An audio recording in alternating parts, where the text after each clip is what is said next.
Allie Driver and I got married 45 years ago today.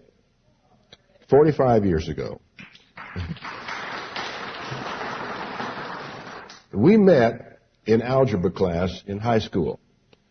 Her name was Driver, mine is Dart. Our teacher seated everybody alphabetically, and by that stroke of God's will, the two of us came together when we were just in high school. We dated for 3 years before we got married, so we've actually been friends for 48 years, and looking forward to 50 and well beyond that. We were in love, of course, but we also, all these years, have been best friends. And that is a really, I don't think every married couple that I have ever known could say that. They in love with one another, they put up with one another, they do what they have to do. Of course, all of us do that. But we really have been best friends. Each of us is the one person in the world that we know we can depend on no matter what happens. And we also know from over the years that we complement one another. In other words, we fill in for one another. In the areas where one of us may be lacking, the other one is there to be strong.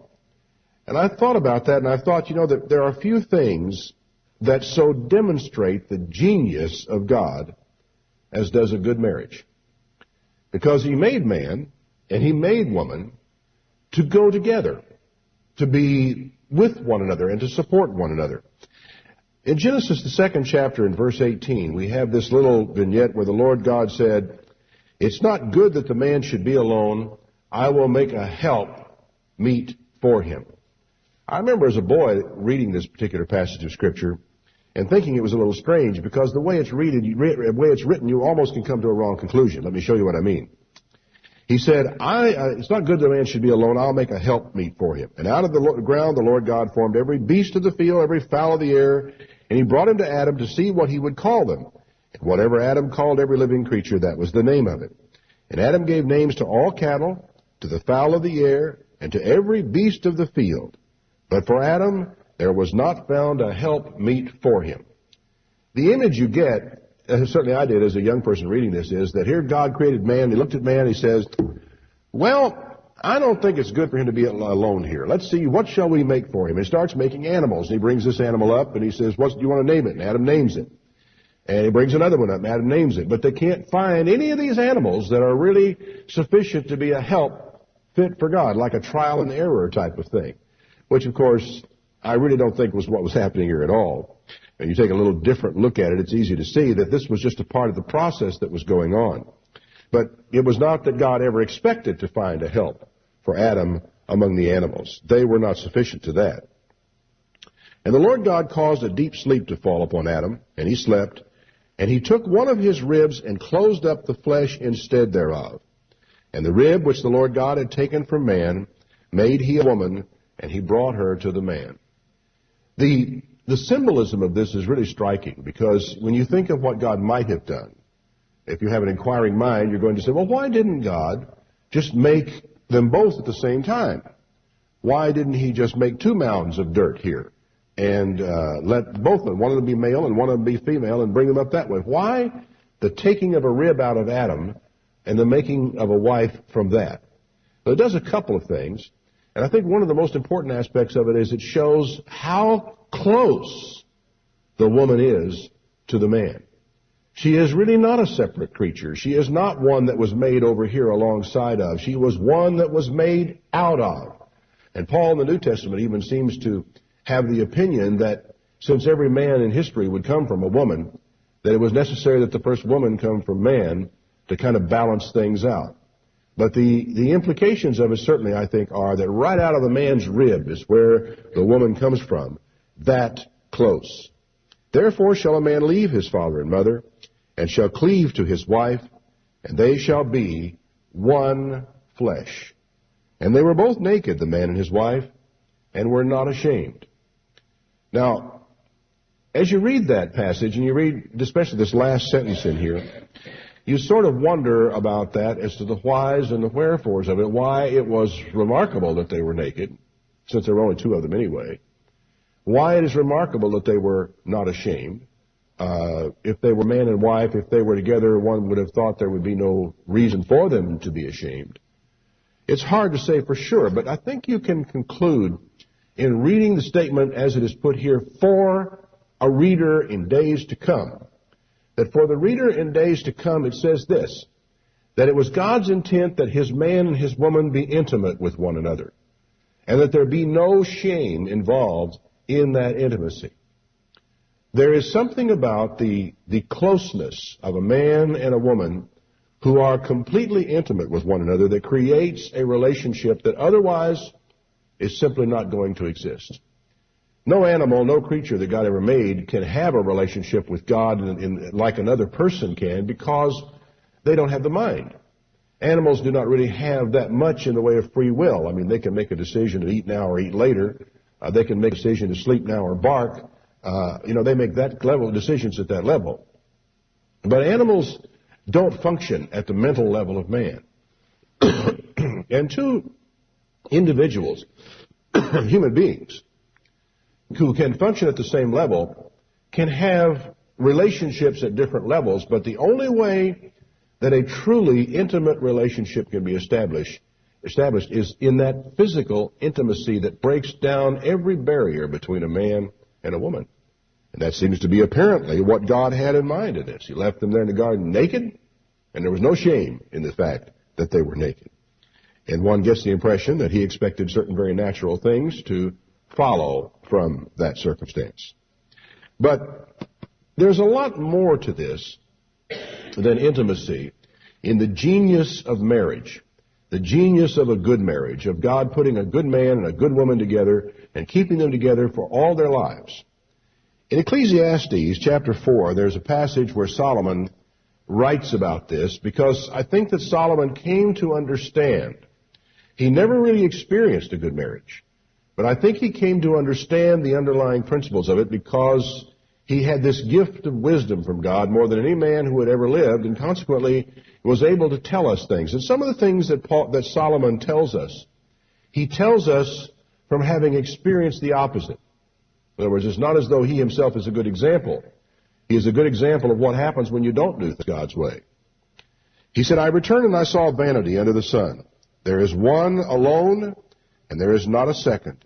Yea, he has neither child nor brother. There is no end of his labor. His eye isn't satisfied with riches. And he doesn't say, for whom am I working and bereaving my soul of good? What am I doing all this for? This is a sore travail. Two are better than one, because they have a good reward for their labor.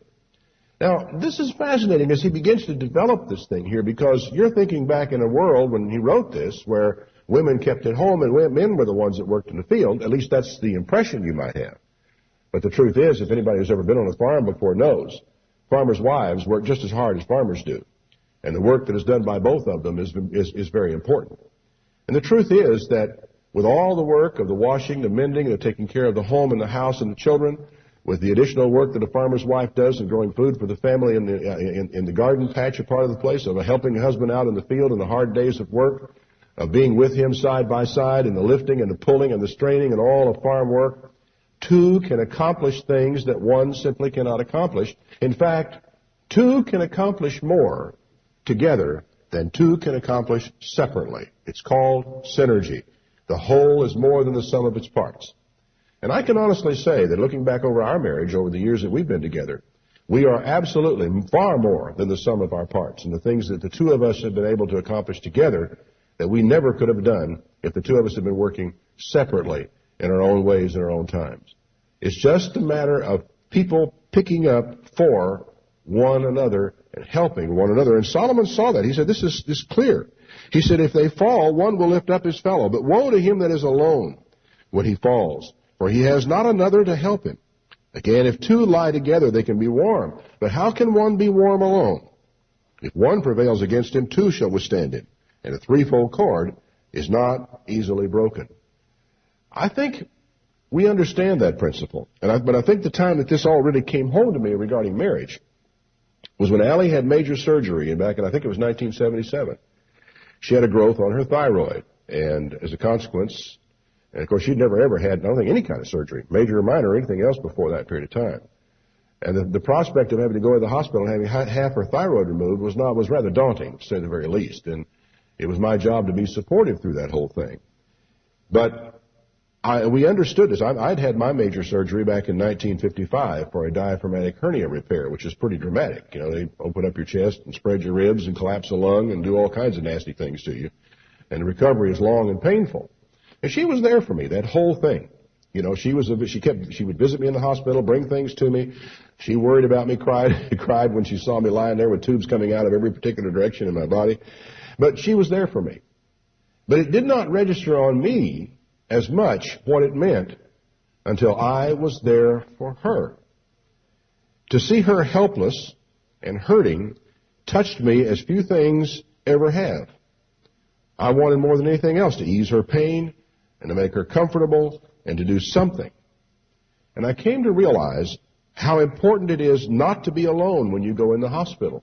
Because she was not even after she had recovered from the anesthesia, she was not together enough to call the nurse. She didn't even have the strength to reach over and grab the thing, and was still fuzzy, so fuzzy she wasn't even sure about what it was she was supposed to grab or press or pull in order to bring the nurse to the room. And I had to call the nurse on more than one occasion during the day and on in the evening because it took her a very long time, we think due to an allergic reaction, to come completely out of the anesthesia. And I was there for her. And I thought how desperate it is of a person to have to go into the hospital and have no one there for them. You know, I have the greatest respect for the nursing cadres of these hospitals and for the doctors. They work hard, they do their work, they have systems, and frankly, they are far better now than they used to be.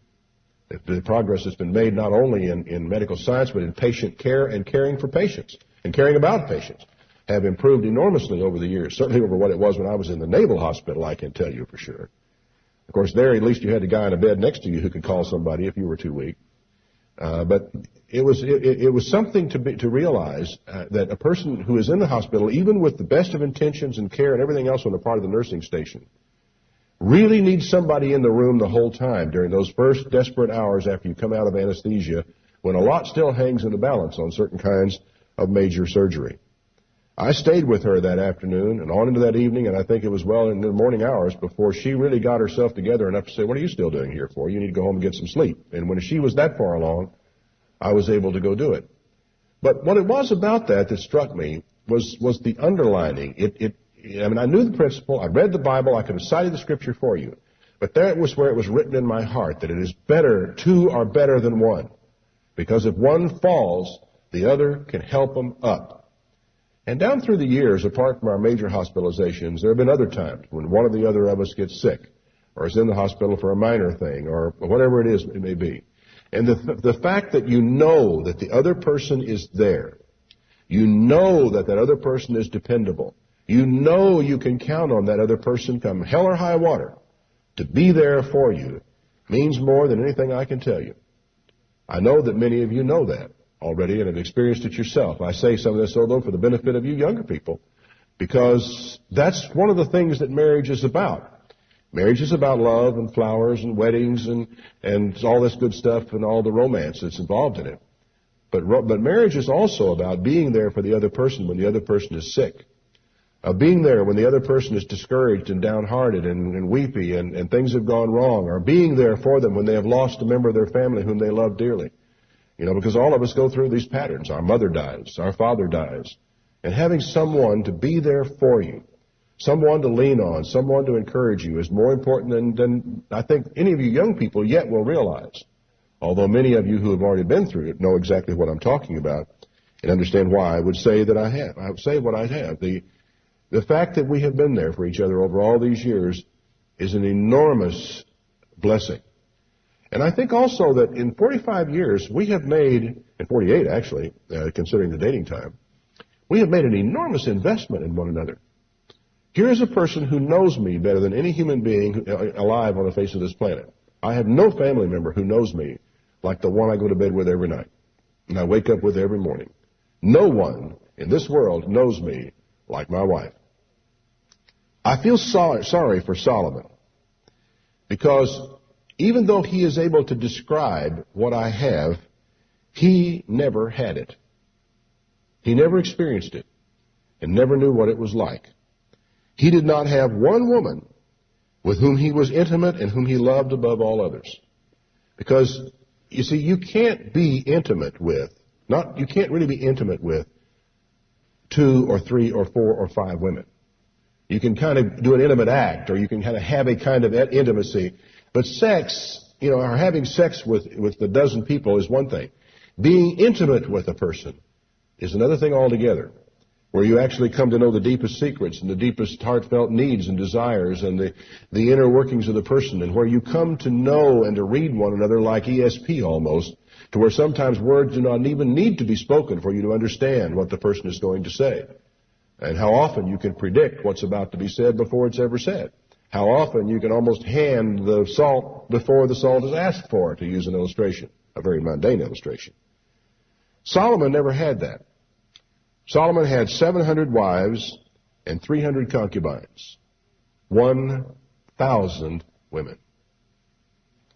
How in the world can you ever be intimate with one when there are hundreds of others that you have had the same relationship with? The uniqueness of the sexual relationship, the uniqueness of intimacy, the uniqueness of being naked and alone and not ashamed, it has to be unique, or it does not exist. Solomon didn't really like women. Womanizers don't, A lot of people would probably have that. I saw a movie once called The Man Who Loved Women. And it was interesting theory all by itself, but what struck me when I saw the title, the idea is a man who chases women, But my experience has led me to conclude, and I've read elsewhere, and I know that this is true, that people who chase skirts, men who chase women, men who are womanizers, don't like women. Now, women are they have fun when they're with women, they enjoy being with women, but they don't really like them. You should hear what womanizers say about women when they're away from women and only with men. They speak about them in the most despicable terms. They use terrible terminology, terrible description. And you have no secrets with a man like that. He'll tell anybody, because a part of the whole deal of womanizing is keeping score. And if you keep score and you don't tell anybody what your score is, nobody knows. But womanizers don't like women. And Solomon was a womanizer. Well, just because he married all of them, that doesn't mean he wasn't, does it? I mean, he was a man who made women his hobby. He collected them. Some people, collect figurines. Some people collect model airplanes. Solomon collected women. Had a collection of 1,000 of them. He could have them lined up for him in a half hour's notice, all of them. He'd go by and do an inspection of the harem. Collected women. He said, I applied my heart to know and to search and to seek out wisdom and the reason for things. I decided I'd want to know the wickedness of folly, even of foolishness and madness. And I find more bitter than death, the woman. Now, a lot depends on this verse on how the punctuation goes. But I kind of think what he is saying is, I find more bitter than death, the woman. The woman whose heart is snares and nets. Her hands are like bands. Whoever pleases God shall escape from her, but the sinner shall be taken by her. Now, maybe he's talking about a woman of a certain kind, and you can take it that way. But on the other hand, you could take it as though he's talking about women being this kind. Because, in fact, it wasn't the only kind of woman he knew about. But one almost gets the impression that it was the only kind of experience with a woman, or the only kind of woman he ever had experience with. Behold, this I have found, saith the preacher, counting one by one to find out the account which my soul seeks. But I find not. One man among 1,000 I have found, but a woman among all these I have not found. This only have I found, that God made men upright, and they have sought out many inventions. One man among 1,000 he said he could find, and I presume he means that reliable, good, dependable, and all this kind of stuff. And he couldn't find one among the women. But a good deal of what a woman is her man. A great deal of what makes a woman good and just and dependable and fine and great is the man who selects her as his wife and whom she selects as her husband, and who settles in to spend his life with this woman. Because we change one another. Now, there is always the folly we talked about on people, how women will oftentimes marry a guy because they think he'll get better. And, of course, that's a very bad idea to do that. Very bad idea to do that. Your parents will warn you about it. I'll warn you about it right here and now. Don't ever imagine that he's going to get better. I said he would change. I didn't say he would get better. And he certainly will not get better because the fact that you're going to take out your tools and make him into something better than he is today. That's not going to happen. You can write that off. But the point still is that all of us, the man and the woman in a marriage, become something different from what we are. We grow and we develop and we become better or we become worse based upon the interactions that take place between us once we have begun to share our lives together. And Solomon never spent enough time with any one woman for anything to develop in her, in him, or what have you.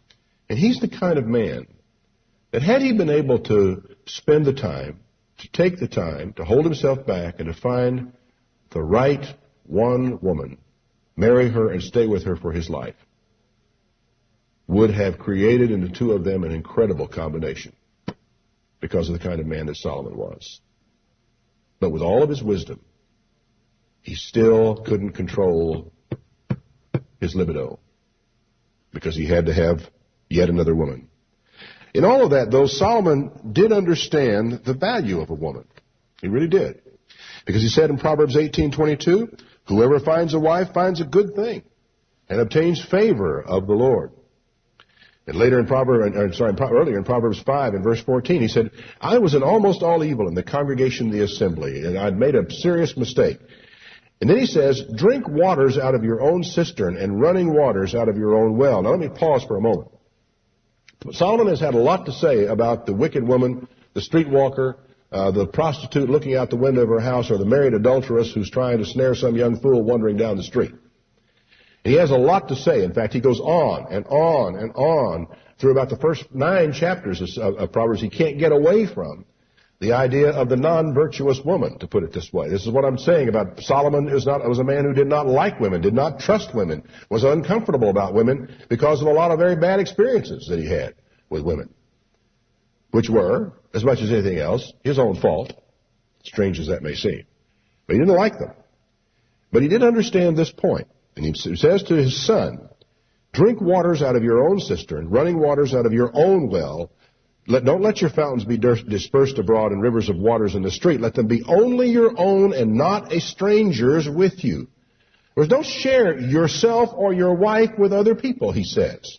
So he did have the wisdom, in spite of all of his stupidity and all of his mistakes, not to make that one, or at least to tell his son not to make that one.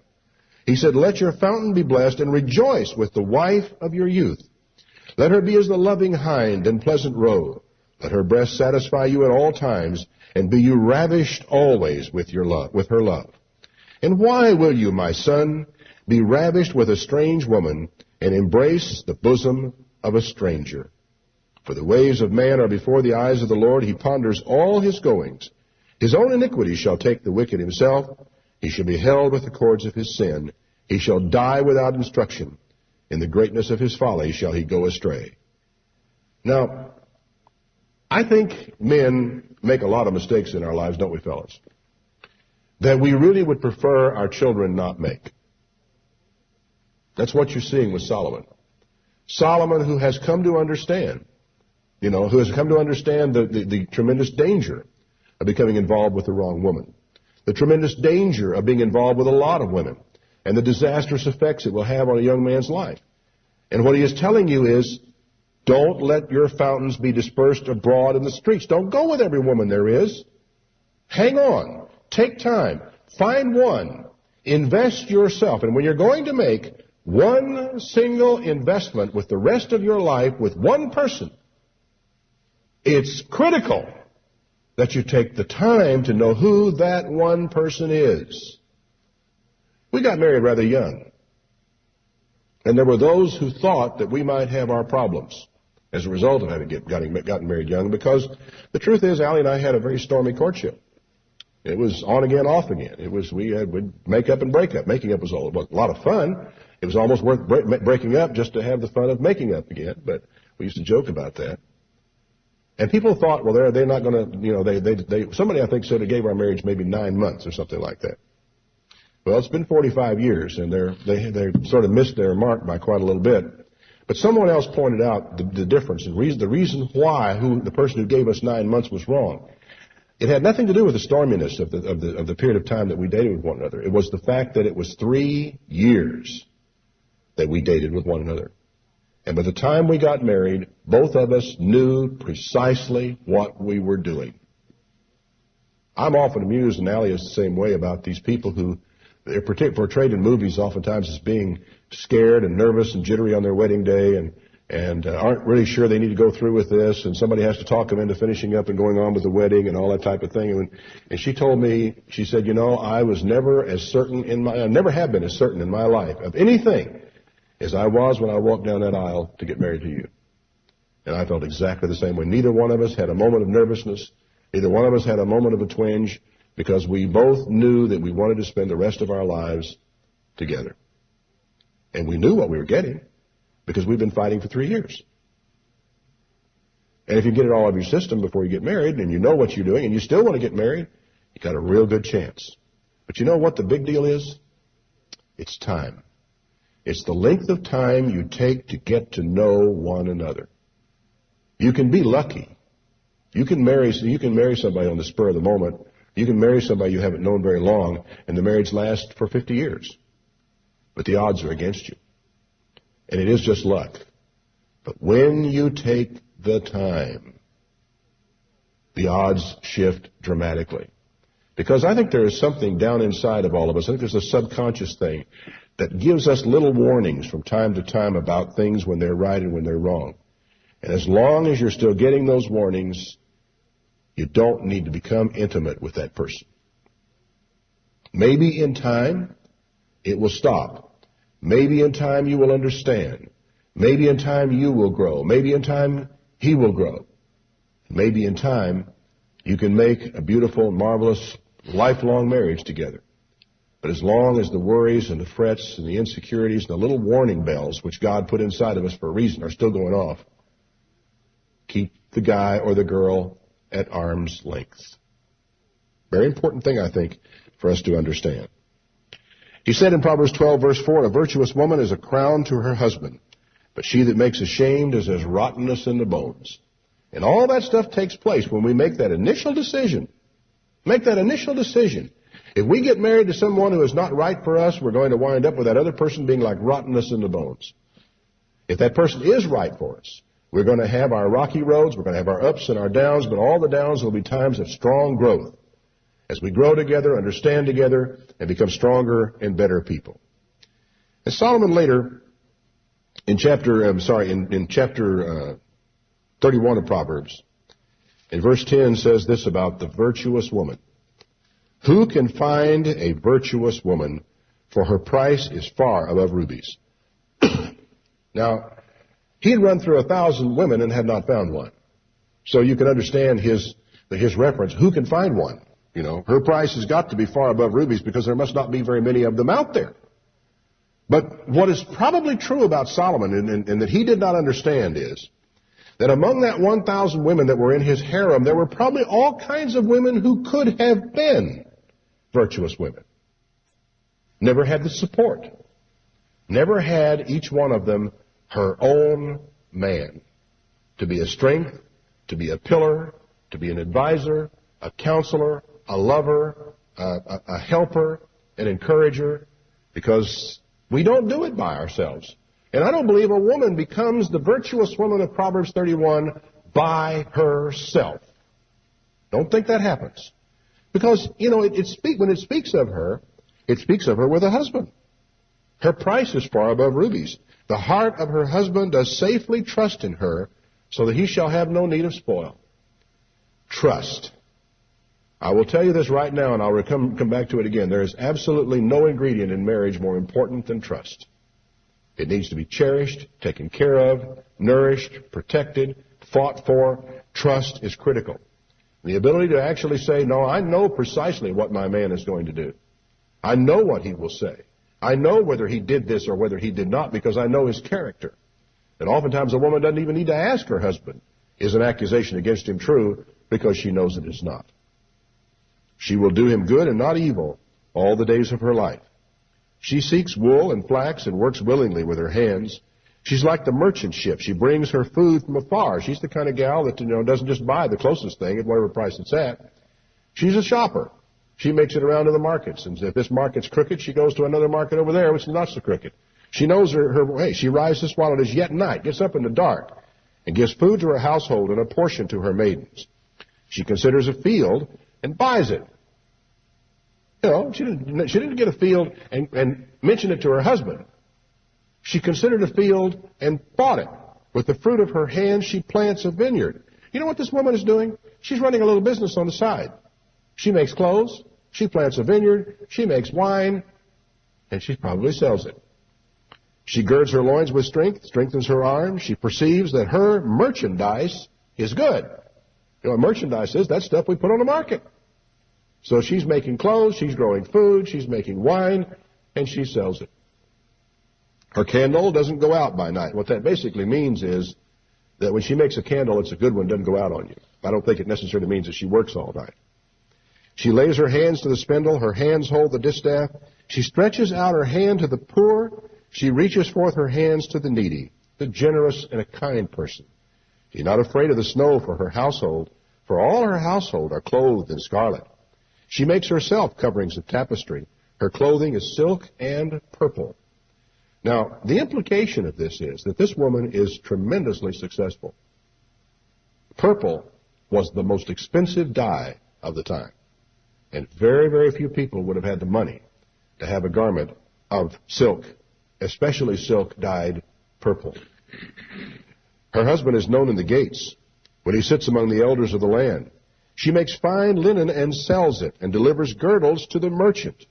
Strength and honor her clothing, and she shall rejoice in time to come.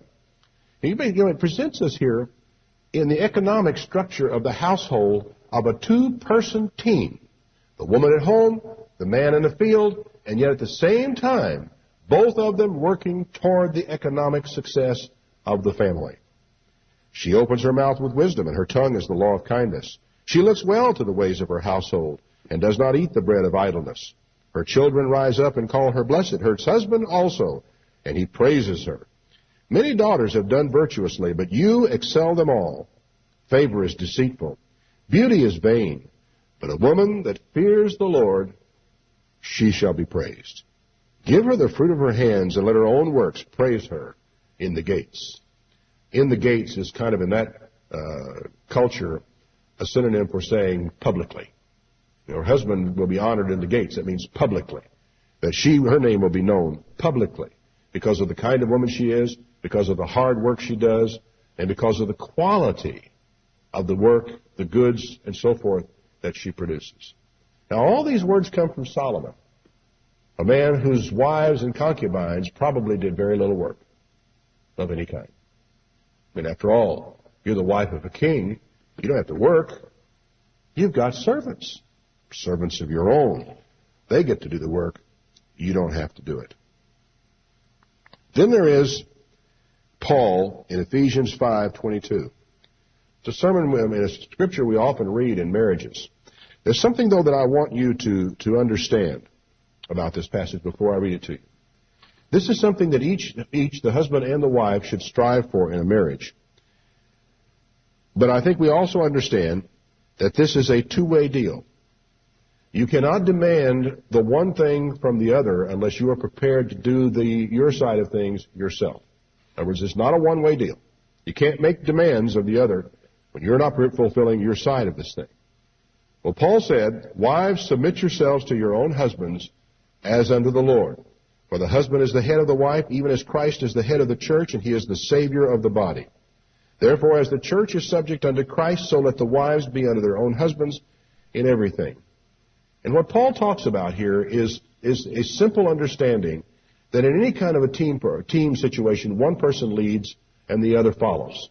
In other words, but this does not mean, that there's a secondary person or a secondary level of person or an inferior person in the relationship. It's just that in any two-person team, one leads. That's all there is to it. And for some reason, God has made the structure in the family and the home that the man ought to lead. But what if he doesn't? And what if he won't?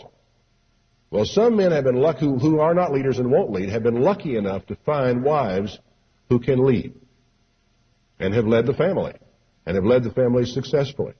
That is not what God suggests to us that we do. It's not His way. But as I say, it's better than having no leadership in the family at all. Therefore, as the church is subject unto Christ, let the wives be to their husbands in everything. Then it says, husbands, love your wives, even as Christ also loved the church and gave Himself for it. Now, I would say that of the burden placed upon husbands and wives in Ephesians 5, by far and away the greater burden is laid upon the man. Because the woman's responsibility is to love her husband, to cherish her husband, to be obedient to her husband, to let her husband, not let her husband lead, but to follow his lead. But the man is to love his wife as Christ loved the church. There was nothing that Christ would not do for the church. That He might sanctify it, present it to Himself a glorious church, not having spot or wrinkle or any such thing, but that it should be holy and without blemish. So ought men to love their wives as their own bodies. He that loves his wife loves himself. And I am certain that that is true. That a man who loves his wife loves himself. And since I love myself, and I'm supposed to love my wife like I love myself, then I have quite a task laid out for me, don't I? So that's something we men are supposed to do. And by and large, I find that the more a man is apt to talk about wives submitting to their husband, the less apt he is to be fulfilling this thing of husbands, love your wives as Christ loved the church. That I don't know why it is, but it tends to work that way. And in families where both are pulling their weight in regard to this, there's hardly ever a mention of it. Hardly ever a mention of it. Because it is natural to work this way. For this cause shall a man leave his father and mother and shall be joined to his wife, and they two shall be one flesh. This is a great mystery, but I speak concerning Christ and the church. Nevertheless, let every one of you in particular love his wife even as himself, and the wife see that she reverence her husband. Now I want to give you today, some random advice from 45 years of marriage. To the single, those of you who have not been married. Number one, abstain from sex before marriage. I know it's obvious. I know people talk about it all the time. But I think it is very rare for anybody to be able to somehow really explain or make clear why it is so. And I don't know that I can. But I can tell you that everything changes after sex. Once that first intimate act is carried out, everything is different. Sex with no commitment, without the permanent commitment, will wreck your life. Now, I have been watching, I watch television some from time to time, and I've been noticing a recurring commercial, which I find very disturbing. It's a commercial for a drug that is designed to suppress genital herpes. And I forget the figures about the numbers of young people now who are afflicted with genital herpes, but it just shocked me to the core of my being to read this and then to see and to hear the commercial as it goes on to tell you that you never are free from it. It is incurable. It never goes away. And it offers this drug that you can take that suppresses the symptoms of it. And then it tells you, and all through this, it shows this beautiful young woman and good-looking young man walking together along the beach. And and then the warnings come along. That even though you are not at the moment, even though you have it suppressed at the moment, you can still pass it on. And I looked at it and I thought, here's a person who can have lived all their life clean, have gone all the way through high school and never had sex, all the way through college, never had sex, and marry this good-looking guy that she loves and cares the world for, and then the first thing she knows, she's turning up with genital herpes, which is very painful, a very discouraging disease. And it's just with you then for the rest of your life. And the list of things now that people are passing around, back when I was in the Navy, they warned us a lot about what we called in those days venereal diseases. And And there were the two big ones were gonorrhea and syphilis. And but they found cures to both of those, pretty good cures. I mean, antibiotics and so forth, you can straighten those out. Now, the range of things that people talk about freely on television and in family hour time, and the list is as long as your arm. And more of them are becoming incurable. Nothing will touch them. And some of them now we're finding are fatal. And some of them, which they now believe even that those particular diseases can actually be a cause of some forms of cancer in women. And I think how tragic this is. It happens because people have sex before the two of them have made a permanent, total commitment to one another. Do not shack up. There are a lot of things that can happen as a result of premarital sex, and nearly all of them are bad. Number 2, take your time about getting married. We dated for 3 years.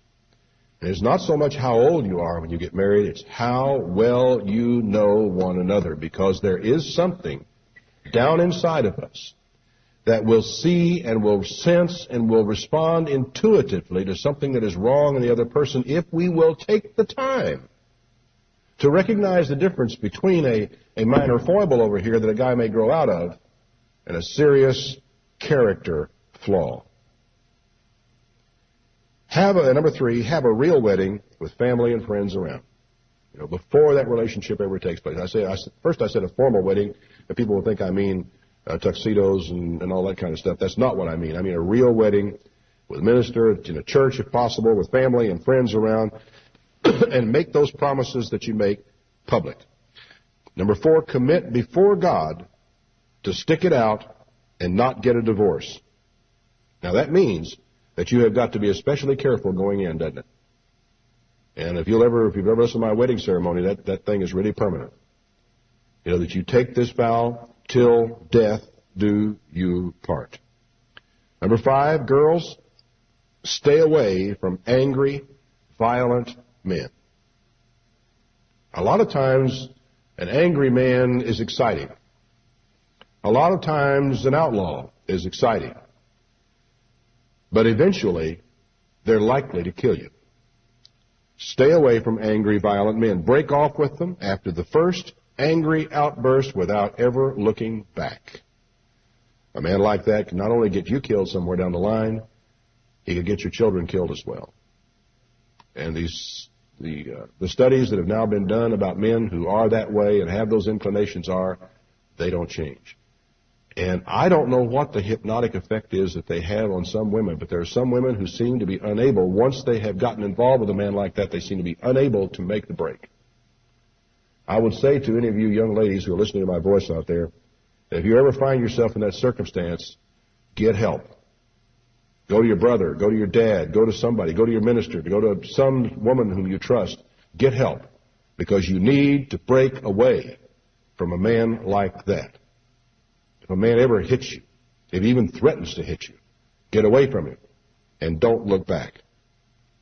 Number 6, I know you love this person, but do you like her? And do you like him? If you don't get married.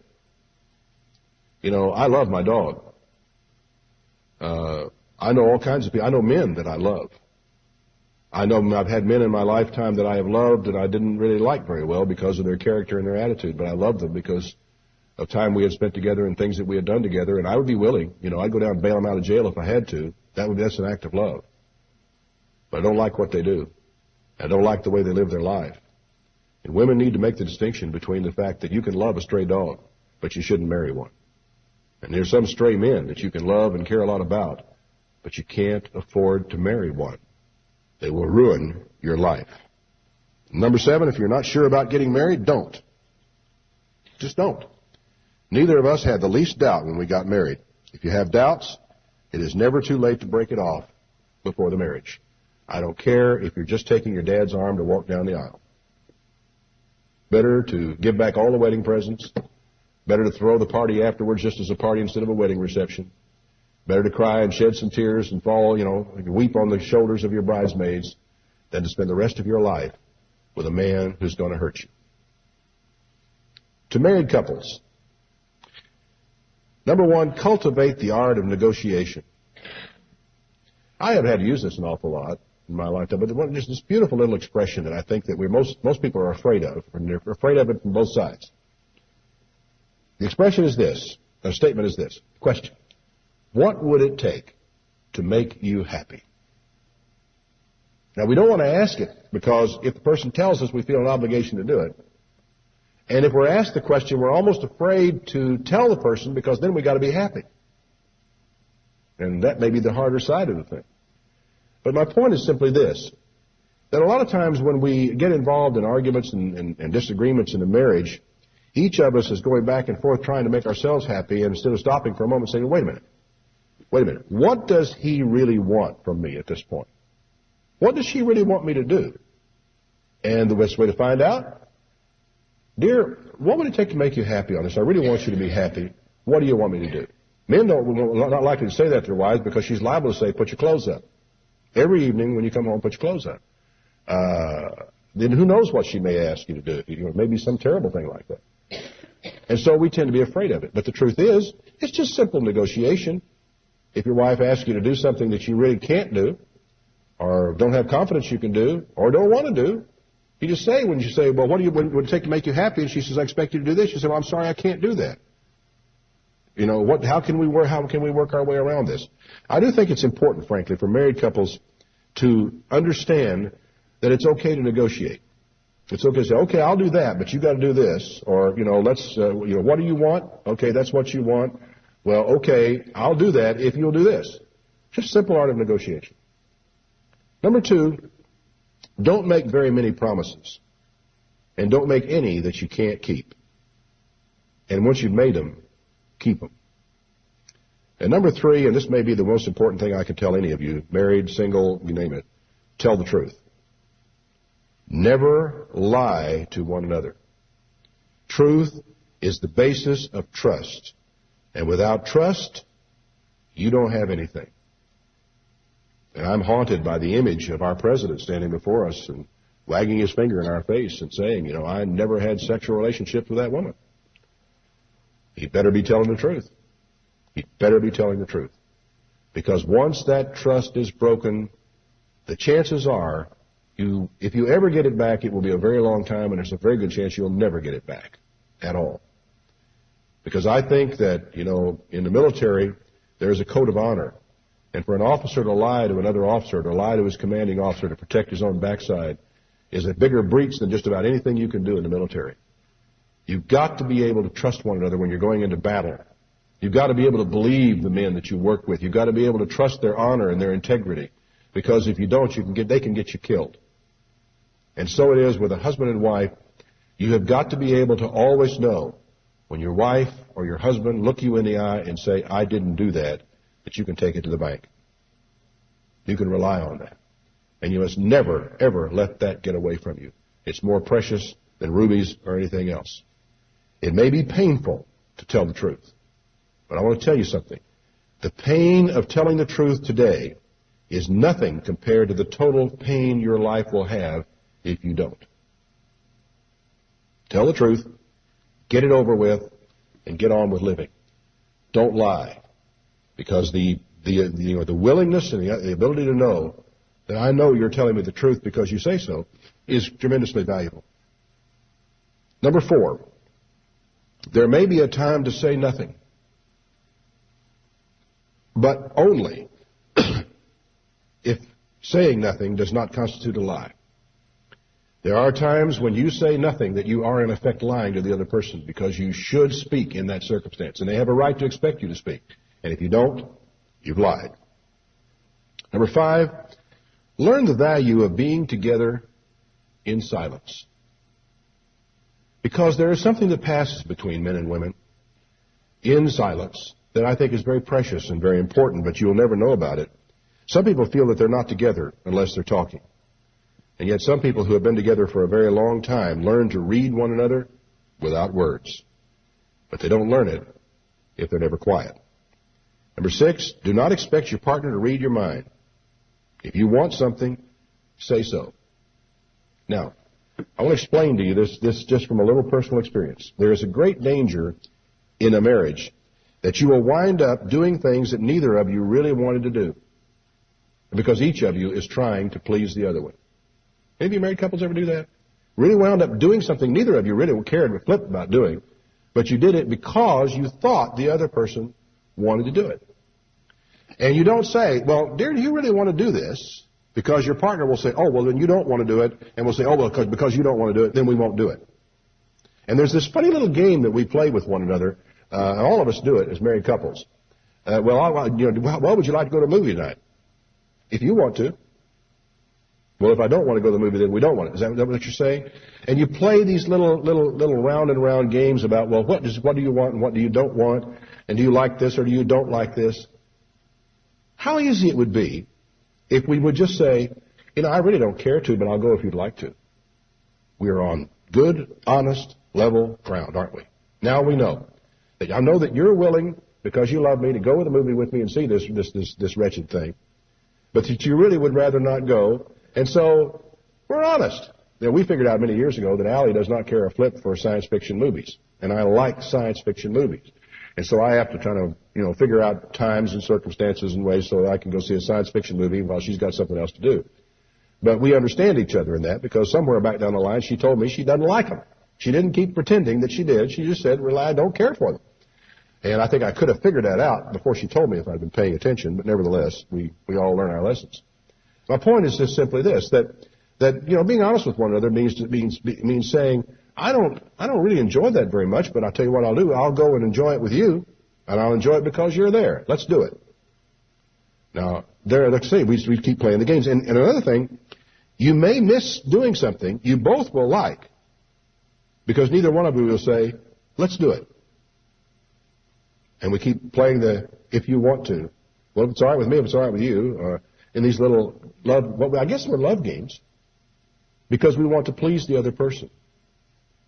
Or because we want the other person to figure out what we want without them telling them. Is that maybe part of the game too? It's all a part of the little things that we do.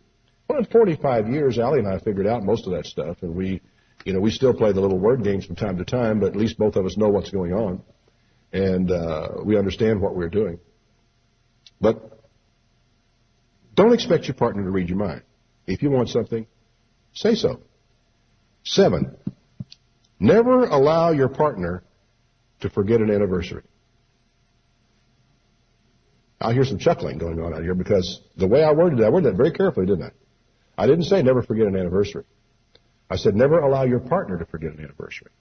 Because if your husband or your wife forgets an anniversary, it's your own fault. Allie and I start talking about our anniversary weeks in advance. In fact, we were talking about the 45th anniversary some time ago. And we've already chatted from time to time about the 50th anniversary as to what we might want to do when our 50th anniversary comes around. I've already figured out a couple of things that Allie said nope, firmly to. So I got that straightened out. I don't have to go through that again somewhere down the line. Except that I'm liable to forget it and have to be told again. But, the importance again of, there's a little game that married couples play, and I think women are more prone to do it with their husbands than the other way around, but I could be wrong about this, is that they won't bring up the anniversary. They want to see if he will remember it. Because if he remembers it, it means he loves them, and if he doesn't remember it, it means he doesn't love them. Which is stupid, beyond belief. But it's a game that married couples play. And I think that if a woman lets her husband forget the anniversary, then she saved him some money on an anniversary present. Why worry about it? My point is, why don't you talk about it and don't play games? We have always talked about these things. We make little comments along the way to be sure that an anniversary never creeps up on us that we have not planned for and made arrangements for and know what we're going to do. And we know precisely what we're going to do, where we're going to go, and so forth this evening for our 45th wedding anniversary. I recommend that to all of you. And the reason why I think that this is important, apart from the funny little thing about forgetting anniversaries, is that I think it's really important that an anniversary renews without bothering. I don't think we will ever see any reason to renew our vows.